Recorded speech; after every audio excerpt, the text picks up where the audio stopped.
Hi there guys and welcome to another Trainsim 2018 video. Today I'm showing you a scenario that is part of a pack by Mrdreamliner that's been released recently. It is a set of rail tours that was done by an HST. I'll go into more details as we get started. I'll read the blurb and we'll get going and I'll tell you all about it, where you can find this. Welcome back, driver. In this penultimate part you'll be taking the train non-stop to St David's from here at Thomson. A simple and fast run, hopefully set up the train and depart. So that is what I did this for. A simple and fast run is what I wanted. So this, does it say it? Good evening once again and welcome back to Thomson. You are now on the penultimate part of the Railtour, Thomson to Exeter St David's. Compared to what you have in previous parts, this should be a nice, relaxing, stress-free run at high speed. In the last part you'll be able to do this. All things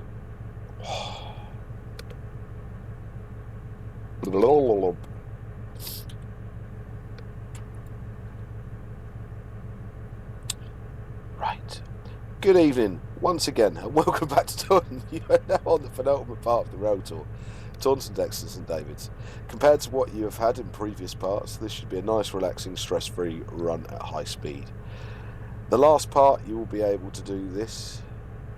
Oh right, the last part you'll be able to actually do this. That's what it's saying. All things well. You'll arrive into Exeter St David's at 19:49. Good luck and enjoy. So it's not a long journey at all. So I'm going to explain what the scenario is when we are ready to go and what the pack is. Josh has been asking me to cover this for a couple of weeks now and I just haven't been able to get the time in to do it. So I've picked this one because it's the shortest, I think, of them all.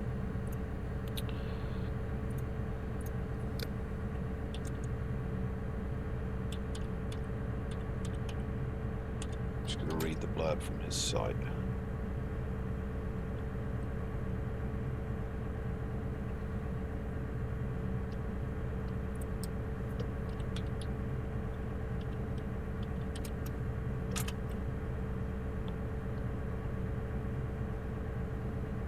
If I can find it.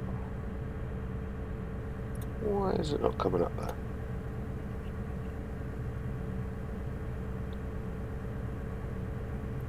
Oh, that's a shame. I'll get it back up. It's obviously having a little bit of a moment. So I think there's something like... if I said that, I'd be lying. If I said that, I'd be lying. Sorry, Josh. This isn't how I planned this starting.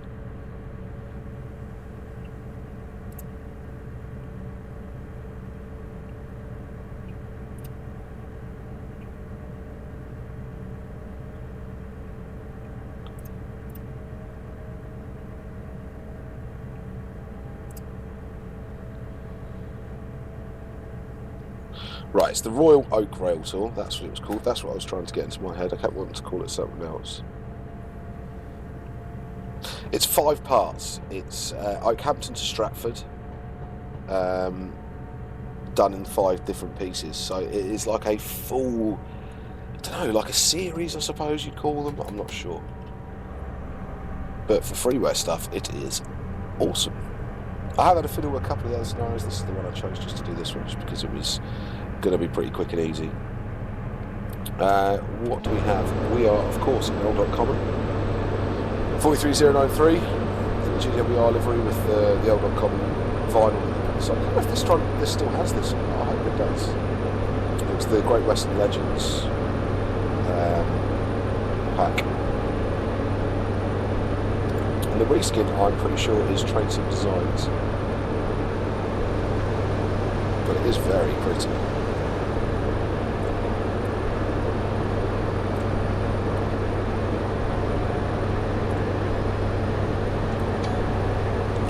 Try and get a better screenshot than that. So, Mrdreamliner is well known within the Trainsim community for providing some amazingly good scenarios, but he also tends to do them in these little packs, which I really like. So you don't just get sort of 1 or 2 scenarios, it tends to be sort of 4 or 5. And it means you can sort of play through them. I think of them as the box set of the Trainsim world. I do quite like that. I do quite like that idea. Don't get me wrong, I like anybody that makes decent scenarios. but having like a few to play through, especially for me doing videos or streaming, it makes my life a lot easier. I won't do the full set of these as YouTube videos anytime soon. I just haven't got the recording space. But what I will do is probably about once a month, I think I'm going to start doing it. On the streams, I will drive a full journey. So the last one I did, the first one I did was a full run up the East Coast Main Line. That will come to YouTube. That will come out when the new 91 VTEC pack comes out, so that will be hopefully within the next month. So you will get on YouTube a full run, which is probably not this one. Several reasons behind that. For me, doing a video, I might get 3/4 of the way through a series and get to a scenario that ends up dumping all over the place, or my computer decides to throw a wobbly, not run it, and then there's going to be a massive gap when there isn't any of the scenarios, or I might have to miss a bit out of it. For YouTube, that to me is always a little bit of a downer, but for streaming that doesn't really matter, because I can always just switch on and do something else. So this one will be a streamed one. The East Coast Main Line, when I know it works top to bottom, I will give you guys that as a YouTube video without fail. I've actually been promising it since I started YouTube, so for about 2 years now I've been saying I will do a full run up the East Coast Main Line. And what I'm really waiting for and hoping is that Johnny Best's East Coast Main Line modern update comes out. So as much stuff with the track update, he's done a lot of the AWS ramps, some of the foliage and trees, I think, also level crossings and trackside clutter and things like that. So I'm hoping that I can do that with the new 91 pack, and then all will be good.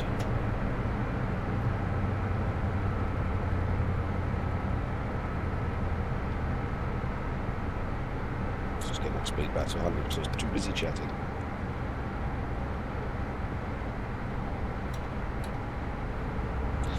So I also wanted to use this video just to recap on some of the news and happenings that have been going on in the train sim community more than the real life community. Some of you will be aware that on the 10th of May I was up at the Wednesday Railway with Richard Armstrong from Armstrong Powerhouse fame, and witnessed him, well, was able to observe, not witnessed, it sounds weird, doesn't it?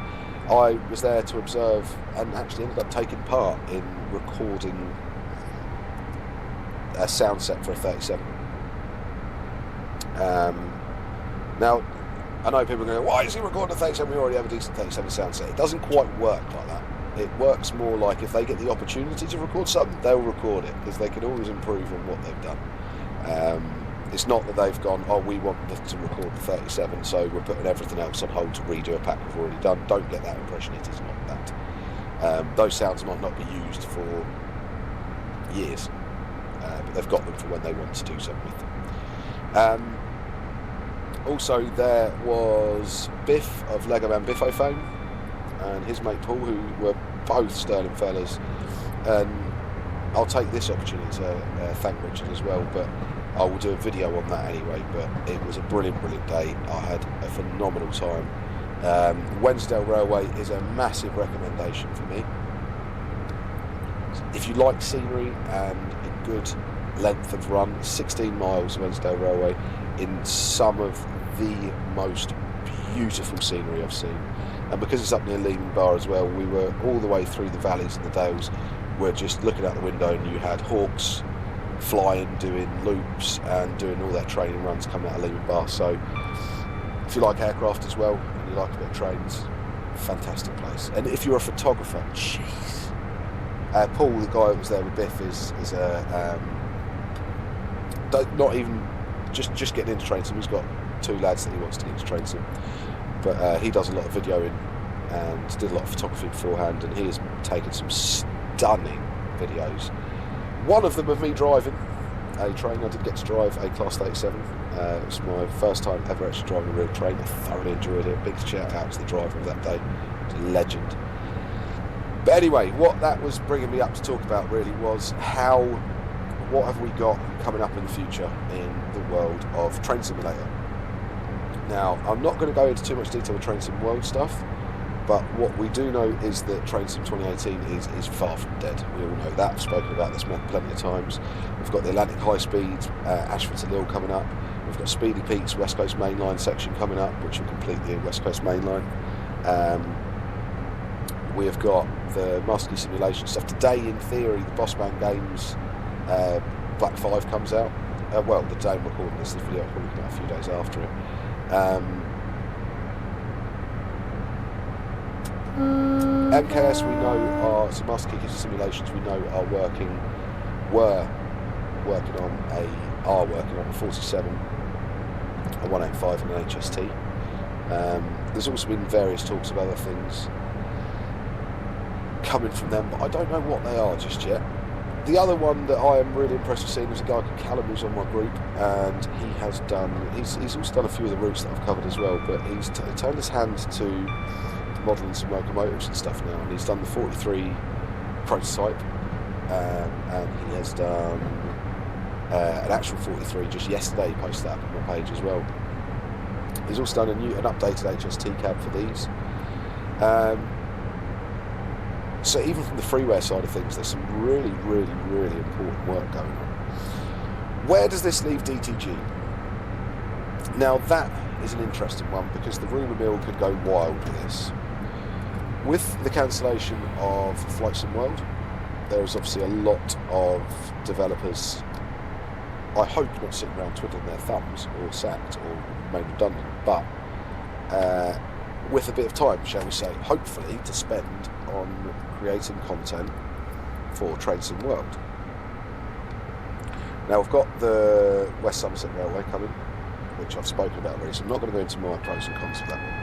What was really interesting to see the other day was that they have taken a lot of the feedback on the performance of diesel electrics, and they've taken into account some of those and looked at the simulgraph system and put some bits in places to make that feel better.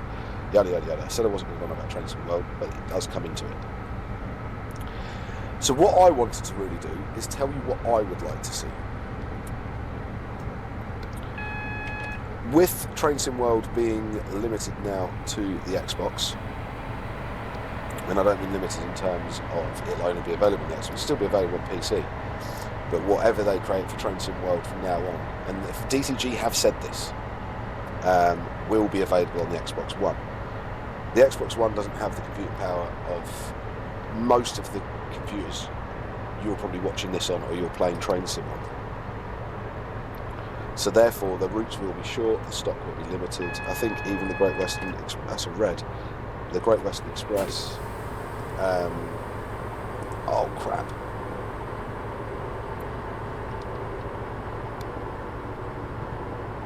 There's something in this section, or is it just a set of points?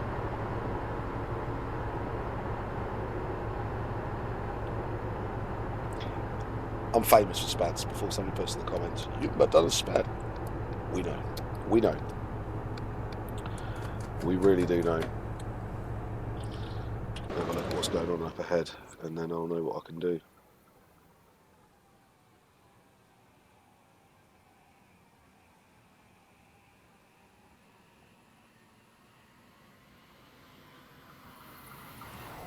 That's just a Voyager. It's fine. So we should at least have a double yellow there. So it wasn't anything too bad. We'll forget that ever happened and we'll carry on. Right, what would I like to see from Train Sim 2018 and Train Sim Classic? Now, I think you pretty much all know the answer for that. What would I like to see happen? I would like to see it. I would like to see it run in conjunction with Train Sim World. I'd like to see it run alongside Train Sim World.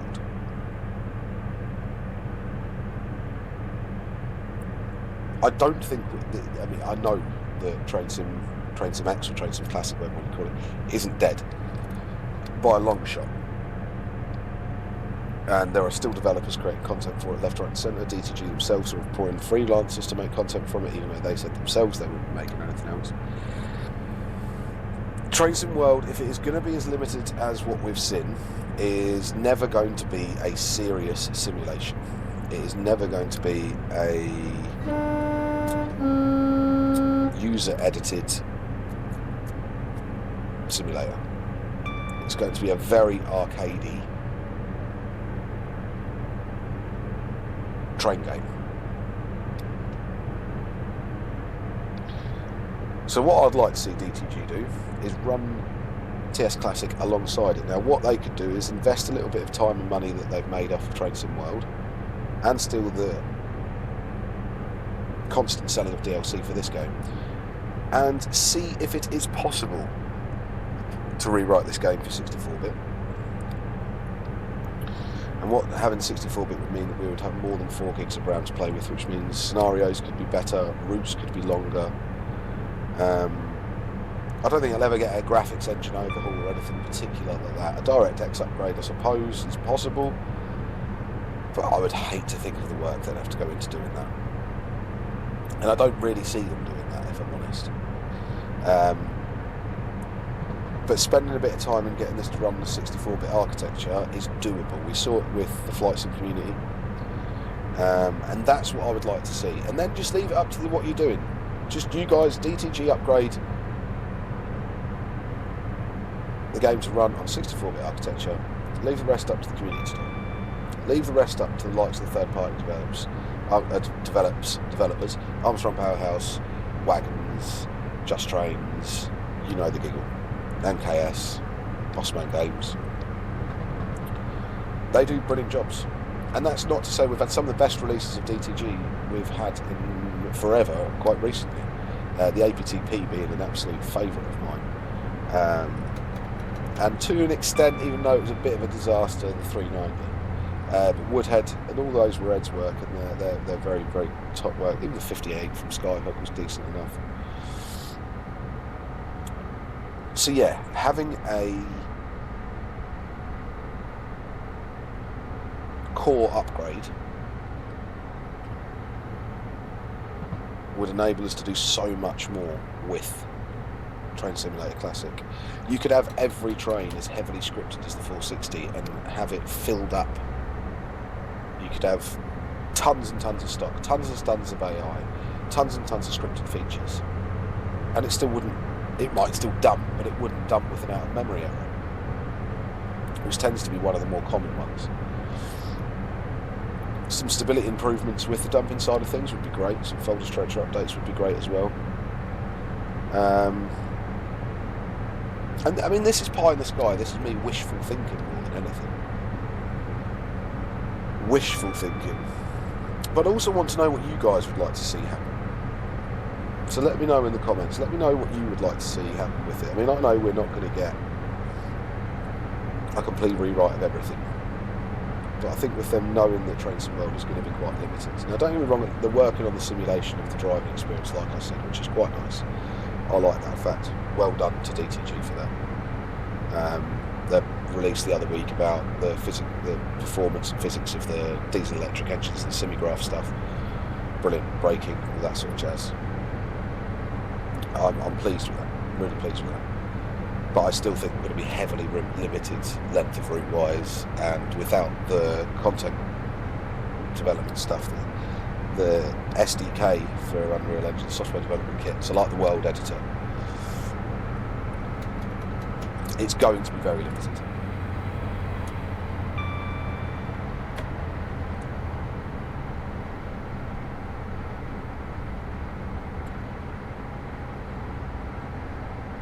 So yeah, what would you guys like to see? What would you want to see from this? I mean, we weren't even expecting a 2018, and I know they've said they're not going to do anything, but I don't trust them for toffee, so I expect something for 2019. So about this September.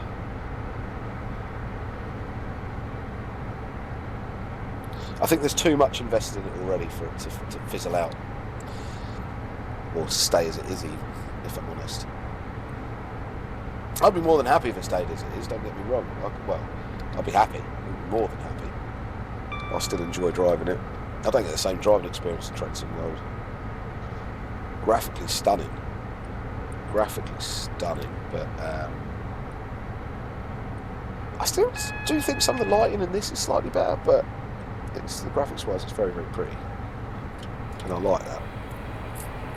And am I sort of disappointed that we might not get a fully fledged Unreal Engine 4 train simulator that's as good as this, if not better.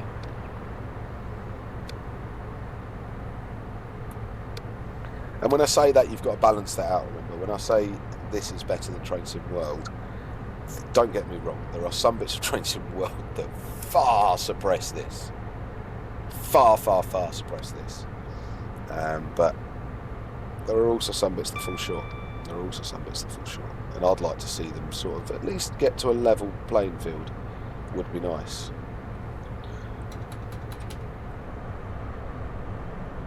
It's a nice wintry drive, this. It's making me feel a bit cold with that sort of winter sunset over there. It's very pretty.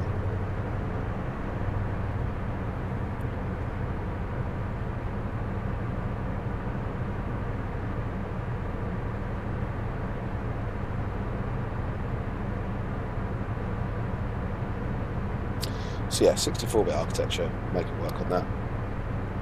I'm a happy man.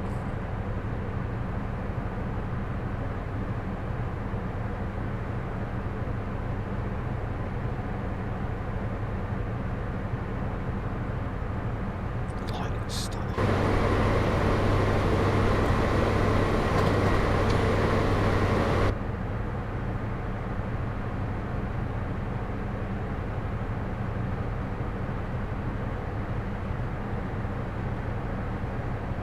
It's always driving a Great Western 43 that makes me think of Train Sim.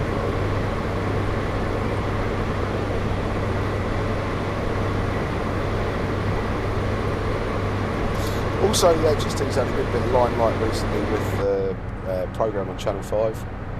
Well, it's a series actually, there's a few parts to it at least. 2 or 3 I think it's probably going to be, I'm not actually sure. I watched the first part of it the other day, and for a mainstream TV company's documentary, I was impressed. Some bits of it, of course, are a bit sort of like, you've used the wrong engine, one there and that, but I'm nitpicking. For the general public to be watching something like that's brilliant anyway, and for that to make a prime time slot as well, brilliant. So go over and watch that on Channel 5. It's one of the better documentaries. Of trains that we get in this country. And because it's not that real world stuff, I always find with the real world things like the Paddington one and All Aboard East Coast, and the railway that BBC did was quite good, 24/7 or whatever it was. There's none of this over dramatic crap. Oh, we've got a passenger that's stuck in the toilet. Quick, right, okay, this is a bit of an emergency, lads. Sorry, I've got to move out of the way. I've got to get to this emergency. And it wasn't really, it's just completely staged. Or it was somebody who was in the toilet, but they worked it out, and they weren't actually disabled. They just locked themselves in and couldn't get out.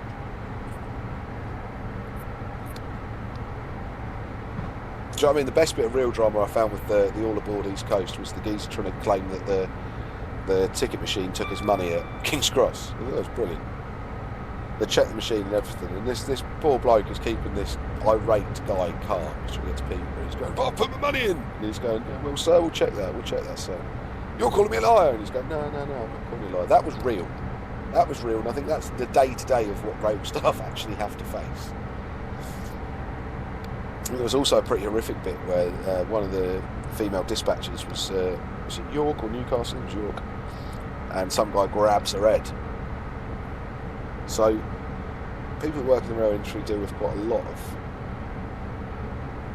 quite stupid behaviour, and I think those programmes sometimes dramatise it too much and actually take the real bit of it away. But that HST documentary was very good. There is a little bit of dramatisation here, don't get me wrong.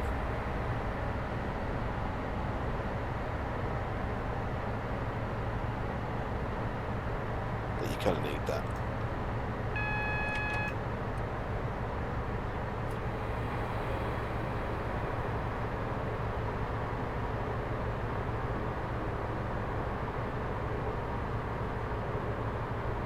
I still love the brake rub on this sound pipe.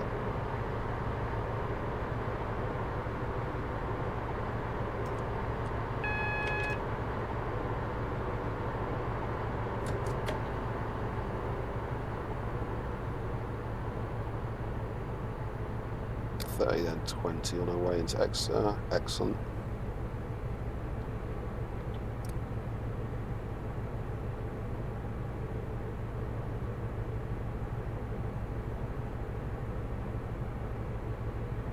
It's nice to see the icon like the 43 actually getting some national mainstream television press. I love it, absolutely love it.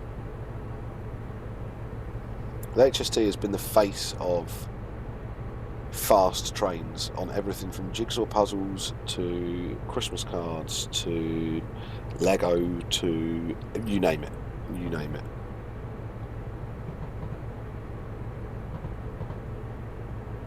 That blue and yellow livery, I think, was any sort of train from about 1980 onwards was depicted as an HST.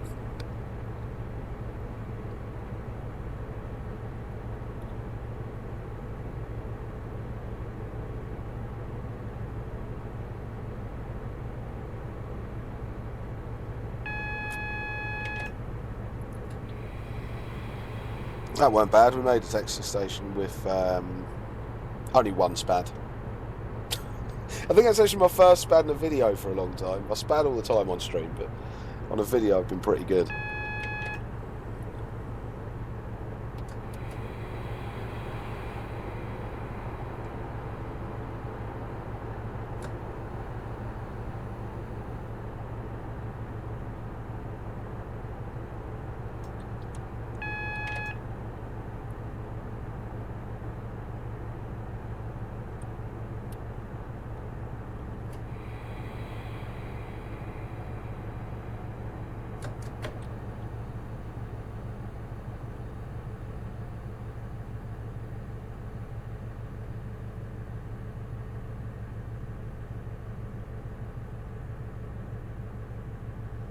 Nice little run that.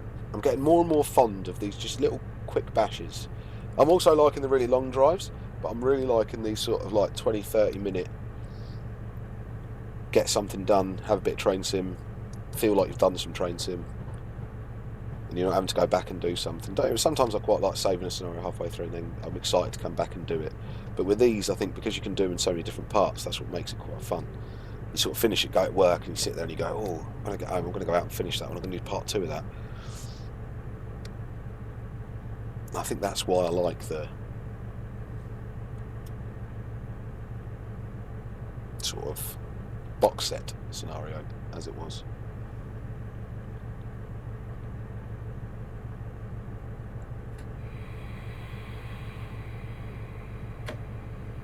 Remember when VHS box sets could be like that long? Like the James Bond collection. It was like the length of the living room.